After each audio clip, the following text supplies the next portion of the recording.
Bonsoir à tous, ravi de vous retrouver dans Au Quotidien en ce jeudi soir pendant une demi-heure. Au programme dans un instant le journal de la rédaction, la météo et puis à 18h45 avec Bertrand Coudreau, nous reviendrons sur les 30 ans de la disparition du chanteur Serge Gainsbourg en évoquant ces mois de convalescence passés chez nous en Sarthe à Courgenard alors qu'il n'avait que 13 ans. Mais pour démarrer, le journal.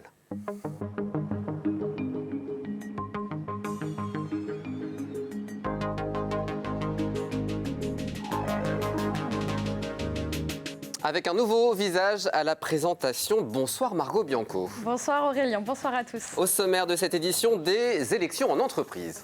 Oui, prochainement, les salariés des petites entreprises devront choisir leurs représentants syndicaux et la CGT a trouvé une solution originale pour faire campagne. Et puis, vous l'avez peut-être remarqué, une machine navigue sur la Sarthe, le but étant de la désengorger de ses dépôts, découverte en fin de journal. Et puis, le directeur territorial de l'Agence régionale de santé, Stéphane Domingo, sera l'invité de cette édition. Mais Margot, on ouvre ce journal avec cette information judiciaire. Oui, le parquet du Mans a mis en examen et placé sous contrôle judiciaire un pédiatre manceau. L'homme est accusé de viol et d'agression sexuelle sur mineurs de 15 ans. Le signalement des faits a été donné en mai 2020 par la direction d'un établissement accueillant de très jeunes mineurs dans le département de la Sarthe.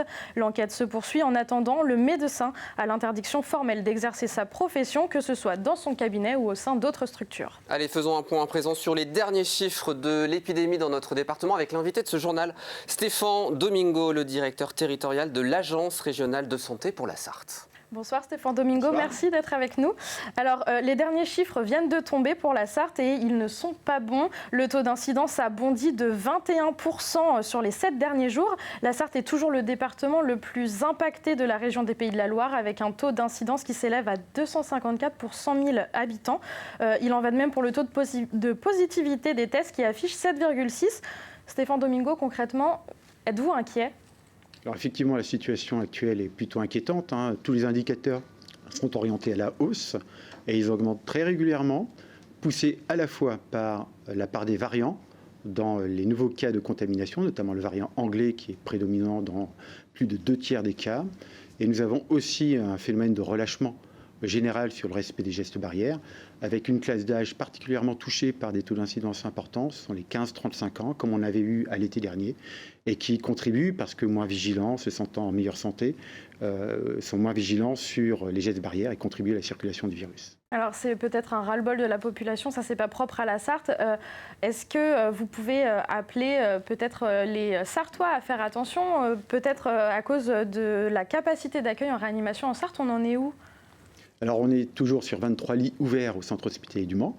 Il y a quelques jours, tous les lits étaient occupés, à la fois par des patients Covid confirmés et des patients non Covid, qui ont besoin aussi d'une prise en charge en réanimation pour les interventions chirurgicales qu'ils connaissent. Et la tension est extrême sur le système hospitalier sartois. Elle n'a pas diminué depuis octobre. Elle a même tendance maintenant à se renforcer. Là où il y avait eu un petit gain sur les aspects de réanimation, aujourd'hui, le service tourne à plein. Et également, nous accueillons des personnes par des évacuations sanitaires en provenance de l'Île-de-France qui sont pris en charge par les services de réanimation de la région. Oui, vous parlez de la région. Le centre hospitalier du Mans, c'est un patient francilien qui a été accueilli. Qui a été accueilli il y a une dizaine de jours. Et on a un autre programme avec le niveau national pour accueillir d'autres patients pour permettre de soulager également les services de réanimation de l'Île-de-France. À l'échelle de la région ? À l'échelle de la région. En Sarthe, c'est toujours possible pour les soignants d'accueillir cette manœuvre, d'accueillir d'autres patients, ou les soignants commencent à être à bout de souffle ? Les soignants sont à bout de souffle depuis un an. Ils continuent leur présence, la qualité de la prise en charge dans les différents services hospitaliers. Et on a tout un travail à nouveau qui est réinitié avec l'ensemble des établissements hospitaliers du territoire pour voir dans quelle mesure un certain nombre d'entre eux peuvent aider le centre hospitalier du Mans en accueillant des patients Covid et non Covid. Il y a un travail réengagé aussi pour voir si on peut réaugmenter à nouveau le nombre de places en service de réanimation. Et ce travail se fait toujours en diminuant la capacité de prise en charge sur les secteurs non urgents, non Covid. Et donc c'est un travail compliqué, complexe, qui est initié depuis une dizaine de jours pour nous permettre d'augmenter le capacitaire en service de réanimation. Alors l'espoir aujourd'hui, il se fonde sur la vaccination. Ce vendredi, les autorités du territoire ont prévu de communiquer sur une nouvelle stratégie vaccinale. Est-ce qu'on peut s'attendre à la présentation d'un futur centre à grande capacité, comme annoncé par le préfet ?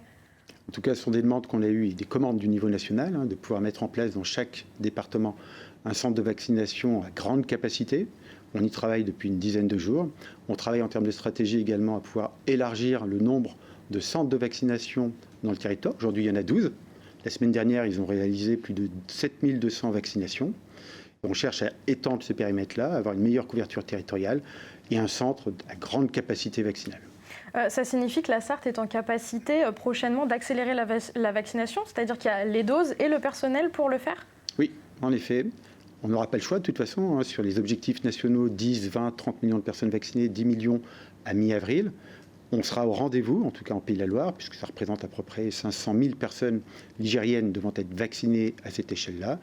On poursuit le programme et le fait justement dans tous les territoires de pouvoir augmenter la capacité vaccinale va nous permettre de tenir ces objectifs-là et puis permettre de protéger le plus grand nombre de personnes rapidement. Alors cette vaccination avec les pompiers par exemple ? Les pompiers ont été autorisés, services pompiers volontaires, à vacciner sous certaines conditions.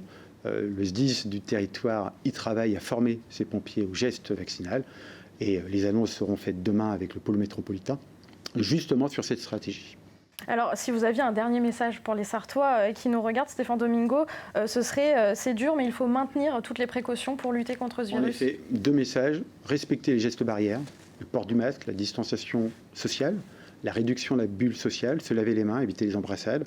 On sait aujourd'hui que les principaux milieux de contamination sont le domicile, les repas familiaux, les repas entre amis, les temps de pause sur les milieux professionnels. Deuxième message, se faire dépister, tester, lorsqu'on a des symptômes, un peu de fièvre par exemple, lorsqu'on est cas contact, lorsqu'on estime avoir pris un risque à l'occasion d'un repas familial, vraiment d'aller se faire tester et de respecter, si on est positif, la période d'isolement. Merci Stéphane Domingo pour cet échange. Je vous en prie. Un dernier mot, Margot, sur la situation sanitaire avec les tests salivaires qui débarquent à l'université. Oui, justement, on en parlait. La campagne de dépistage est actuellement proposée dans les écoles, les collèges et les lycées du département. Et à partir de la semaine prochaine, les étudiants de l'Université du Mans pourront à leur tour glisser leur salive dans un tube pour se faire tester au virus du Covid-19. Les syndicats, eux, mènent leur campagne électorale. Oui, c'est une élection professionnelle qui concerne 34 000 salariés de notre département. Les employés des très petites entreprises ont encore 2 semaines pour voter et pour choisir pour leurs représentants syndicaux. Alors, la CGT se mobilise. C'est un reportage d'Hélène Galliana. Ils sont venus à moto pour faire campagne, car c'est une élection qui concerne plus de 34 000 salariés en Sarthe, ceux qui travaillent dans les TPE, c'est-à-dire les très petites entreprises qui comptent moins de 11 salariés. Jusqu'au 6 avril prochain, les employés sont appelés à élire des représentants. On ne parle jamais de ces salariés qui ont des droits et donc qui ont le droit d'être représentés. Il faut savoir que pour ces salariés, il n'y a pas de délégué du personnel. Et donc du coup, jamais ils essaient de défendre leurs droits. C'est vrai qu'ils viennent nous voir souvent en détresse. Or, nous, on essaie justement, pas seulement pendant les élections, mais on essaie d'avoir une activité pérenne concernant ce public. Après avoir été reportée une première fois à cause de la crise sanitaire, l'élection se passe en ligne et pour la CGT, elle est importante. Cela permet aux employés qui n'ont pas de délégués syndicaux ou de conseil économique et social d'être eux aussi représentés.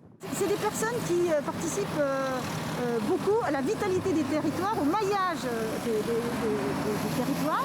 Et donc du coup, ces élections professionnelles permettent qu'ils soient représentés au sein des commissions paritaires régionales. Voilà. Et donc au sein de ces commissions, tous les métiers sont traités. La construction, la métallurgie, les boulangers, l'artisanat, etc. Et au sein de ces commissions, il y a une parité, c'est-à-dire qu'il y a des employeurs et des salariés qui le représentent, enfin, qui essaient de défendre leur métier et leurs droits.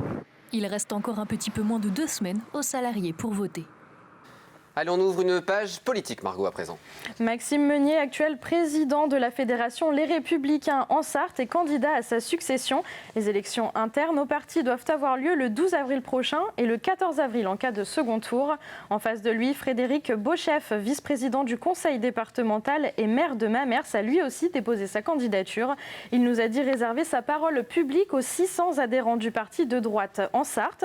Donc, pas d'interview à notre micro pour le moment. Maxime Meunier, lui, sera l'invité de notre journal lundi prochain. Margot, politique toujours avec la campagne des régionales qui s'intensifie. Et oui, ce jeudi, Mathieu Orphelin, tête de liste écologie et divers gauche pour sa région, a profité d'un atelier citoyen rassemblant des acteurs de la culture pour appeler à se rassembler au premier tour avec la liste socialiste menée par Guillaume Garot. Il invite cependant le PS à ne pas réclamer la tête de liste, mais à travailler de concert. Enfin, Guillaume Garot, justement, attaque l'actuelle présidente de la région Pays de la Loire, Christelle Morancet. Il saisit le préfet de région car selon le candidat PS, la présidente utilise le magazine régional et les réseaux sociaux de la collectivité pour faire campagne, ce qui va à l'encontre du code électoral. Rappelons que Christelle Morancet ne s'est pas déclarée candidate à sa succession pour l'instant. Allez Margot, vous allez nous parler à présent d'un chantier impressionnant le long de la Sarthe. Oui, une pelle amphibie parcourt actuellement la rivière pour la draguer, c'est-à-dire la nettoyer des sédiments qui encombrent l'espace navigable.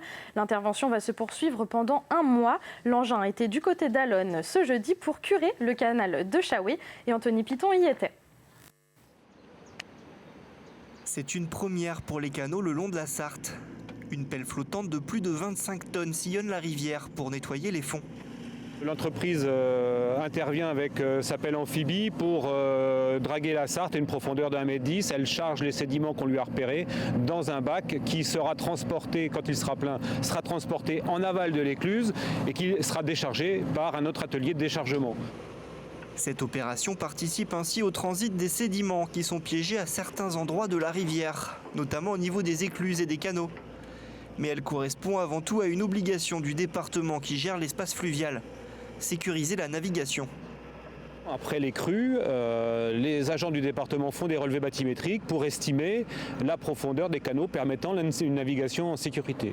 Les règlements de police nous imposent un tirant d'eau d'1,10 m. Là où il y a des hauts fonds repérés par les services du département, une entreprise prestataire intervient pour draguer ces points hauts et permettre une navigation en toute sécurité.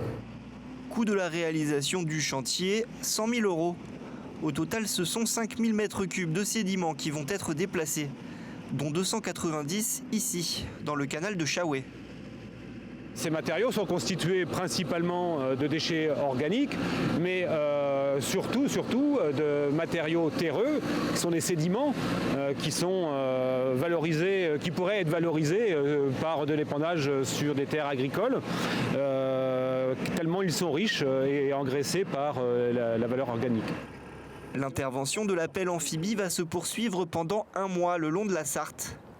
Les 14 km de canaux seront alors prêts pour la saison de la navigation. Merci beaucoup, c'est la fin de ce journal. Ça a été Margot? Parfait, avec toi. Vous restez avec moi? Oui. Juste après la pub, on se retrouve. Ne bougez pas.